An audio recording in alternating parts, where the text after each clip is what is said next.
رب اشرح لي صدري ويسر لي امری واحلل عقدۃ من لسانی یفقہوا قولی۔ السلام علیکم ورحمۃ اللہ وبرکاتہ۔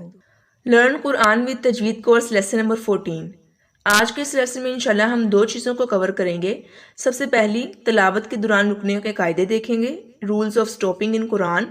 دوسرا تلاوت کے دوران رکنے کی علامات یعنی سٹاپنگ سائنز دیکھیں گے۔ تو قرآن مجید کی تلاوت کرتے ہوئے جو وقف کی صورتیں ہیں کہ وقف کیسے کرنا ہے ان کو ہم دیکھیں گے۔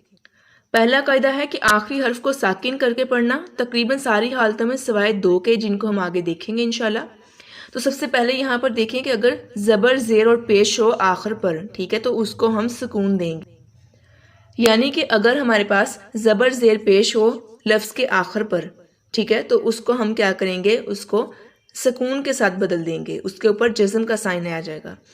تو جزم اور سکون کیا ہے، لیسن نمبر 9 میں اس کے بارے میں ہم نے بات کی تھی کہ جس حرف کے اوپر جزم کا سائن ہو تو وہ ساکن ہوگا اور وہ علامت سکون کی علامت ہوگی، ٹھیک ہے۔ تو اگر ہمارے پاس تلاوت کے دوران زبر زیر پیش آ جائے آخری حرف پر تو ہم وقف کیسے کریں گے اس پر کہ اس کے آخری حرف کو ہم کیا کر دیں گے، ساکن کر دیں گے۔ مثال کے طور پر شکر کو کر دیں گے ہم شکر، والعصر والعصر، والفتح یہاں وقف کیسے کریں گے، والفتح، ٹھیک ہے۔ تو آپ نے دیکھا کہ اینڈ پر کیا آ رہے ہیں زبر زیر پیش، تو اس کو ہم نے کیا بدل دیا، اس کو ہم نے سکون کے ساتھ بدل دیا۔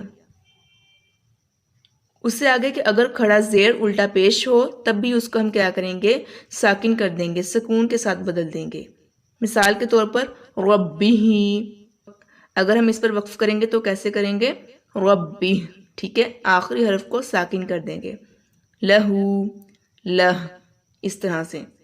اس سے آگے دو زیر یا دو پیش ہوں تب بھی ہم ویسا ہی کریں گے، ٹھیک ہے، اس کو بھی ہم آخری حرف کو ساکن کر دیں گے، بنہر ان کو کر دیں گے بنہر، بشرن بشر، ٹھیک ہے، آخری حرف کو ہم نے ساکن کر دیا۔ تو دوسرا قاعدہ ہمارے پاس ہے کہ اگر آخر میں کھڑا زبر ہو تو ہم اس کو ویسے ہی پڑھیں گے۔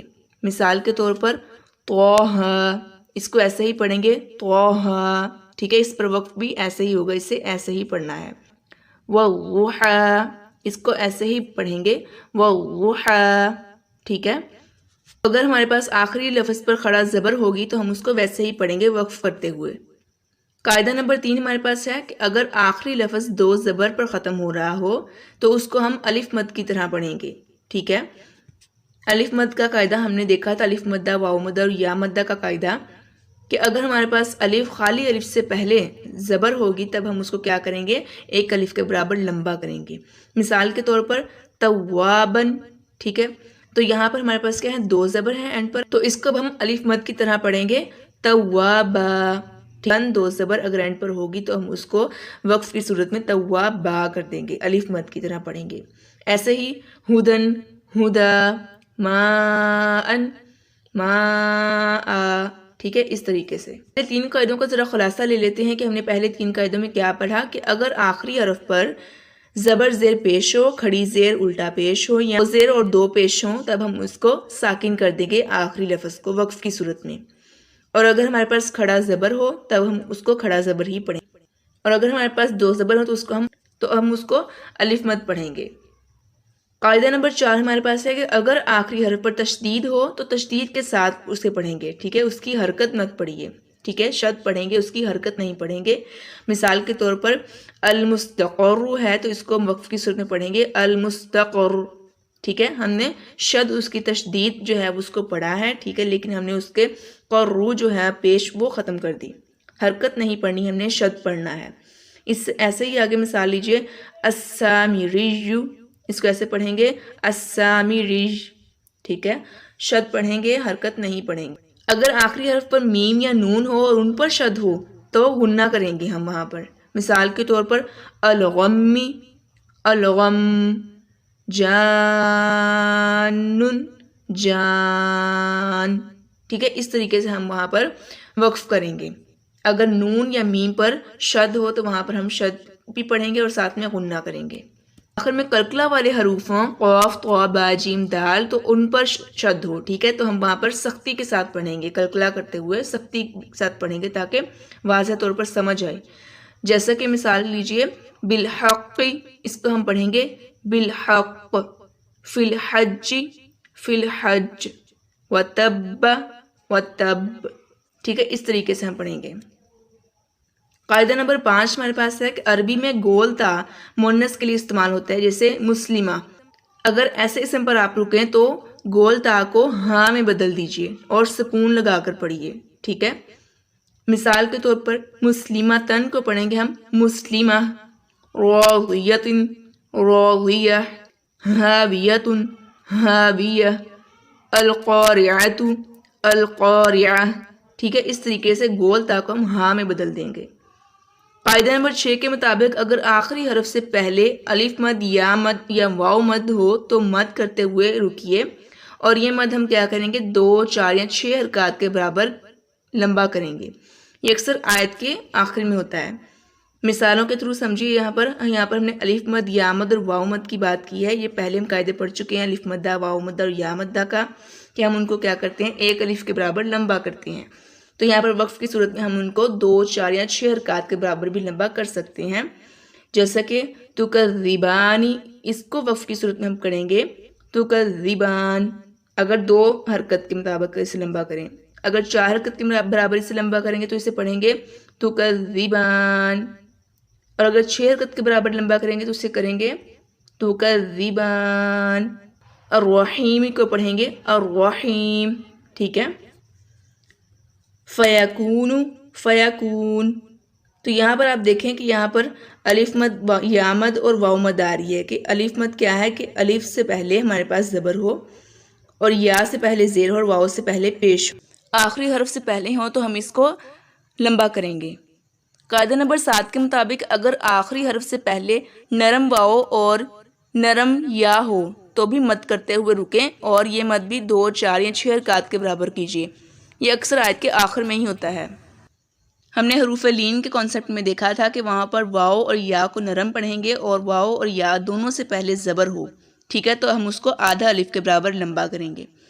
اب یہاں پر مثال لیجئے، وَالصَّيْفِ، یہاں پر جو ہے یا لین آ رہی ہے، آخری حرف سے پہلے حروف لین ہے، یا ساکن سے پہلے ہمارے پاس زبر ہے، ٹھیک ہے، تو اب ہم اسے پڑھیں گے وَالصَّيْفِ، ٹھیک ہے، اس کو ہم لمبا کریں گے 2 الف کے برابر 4 اور 6 حرکات کے برابر ہم اسے لمبا کریں گے۔ ایسے ہی آگے خوف، ان کو ہم کریں گے خوف، 2، 4 یا 6 حرکات کے برابر ہم نے کیسے لمبا کرنا ہے، تو اس کی ٹپ جو ہے لیسن نمبر 13 میں آپ کو بتائی گئی تھی۔ تو قاعدہ نمبر 7 میں ہم نے دیکھا کہ اگر آخری حرف سے پہلے حروف لین ہوگا تو ہم اس کو لمبا کریں گے۔ تو یہ تھے ہمارے پاس تلاوت کے دوران رکنے کے قاعدے، کہ اگر ہم وقف کریں گے تلاوت کرتے ہوئے تو ہم وقف کس صورت میں کریں گے اور کیسے کریں گے، ٹھیک ہے۔ اب آگے ہم دیکھیں گے کہ تلاوت کے دوران رکنے کی علامات کون سی ہیں، سائنس کون سے ہیں جن پر ہم وقف کرتے ہیں۔ رکنے کی یعنی وقف کی علامات، تاکہ آپ ایسے لفظ پر ٹھہریں کہ معنی میں گڑبڑ نہ ہو۔ وقف کی علامات اس لیے دی جاتی ہیں۔ تو سب سے پہلی علامت دیکھیے میم، لازم کی علامت ہے، اس پر ضرور ٹھہرنا چاہیے ورنہ آیت کا مطلب کچھ کا کچھ ہو جائے گا۔ جیسے اٹھو مت بیٹھو، کچھ سمجھ نہیں آ رہا کہ اٹھو مت بیٹھو یا اٹھو مت بیٹھو۔ یہاں پر آپ کو آیت شو ہو رہی ہے جس کے اوپر یہ علامت دکھائی گئی ہے کہ جب بھی قرآن میں ایسی علامت آئے گی تو آپ نے وہاں پر وقف کی علامت ہے یہ، ٹھیک ہے، تو اب آپ نے وہاں پر رکنا ہے۔ اس سے اگلی علامت ہے گول دائرہ، سرکل کی، ٹھیک ہے، یہ آیت کے ختم پر ہوتا ہے، یہاں پر رکنا نبی صلی اللہ علیہ وسلم کی سنت ہے۔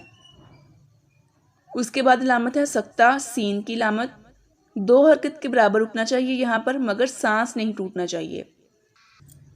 اس سے اگلی علامت ہے وقفہ، یہ لمبے سکتے کی علامت ہے، یعنی اس کو سکتہ کی نسبت زیادہ لمبا کریں گے، زیادہ ٹھہرنا ہوتا ہے لیکن سانس نہ ٹوٹنے پائے، جیسا کہ ہم پڑھیں گے یہاں پر وَاعْفُ عَنَّا وَاغْفِرْ لَنَا وَارْحَمْنَا أَنْتَ مَوْلَانَا فَانصُرْنَا عَلَى الْقَوْمِ الْكَافِرِينَ، ٹھیک ہے، تو اس طریقے سے ہم سانس توڑے بغیر یہاں پر سکتہ کی نسبت زیادہ لمبا کریں گے۔ آگے ہے معما، 3 نکات ہے یہاں پر، ٹھیک ہے، 3 نقطے، 3 ڈاٹس ہیں یہاں پر، 3 نقطہ کی جوڑی ہے۔ معما ان میں سے کسی ایک پر رکنا چاہیے۔ اس سے آگے ہے طا، یہاں پر ٹھہرنا بہتر ہے، وقفی علامت ہے یہ بھی۔ اس سے آگے قف، اس کا معنی ٹھہر جاؤ، ٹھیک ہے، یہاں پر آپ نے رکنا ہے، ٹھہر جانا ہے۔ اس سے اگلی علامت ہے جیم اور سول کی، یہاں پر ٹھہرنا یا نہ ٹھہرنا دونوں جائز، دائرے کے اوپر لا، یہاں پر ٹھہرنا یا نہ ٹھہرنا دونوں جائز ہیں۔ اس سے آگے علامات آتی ہیں زا، صاد، قاف اور وغیرہ، ٹھیک ہے، یہاں پر تلاوت کو جاری رکھنا بہتر ہے۔ اس سے آگے علامت ہے لا، اس کا مطلب ہے نہیں، یہاں پر رکنے سے معنی میں خرابی پیدا ہوگی، اگر مجبوری میں یہاں پر رک جائیں تو پیچھے سے یا شروع آیت سے پڑھنا چاہیے۔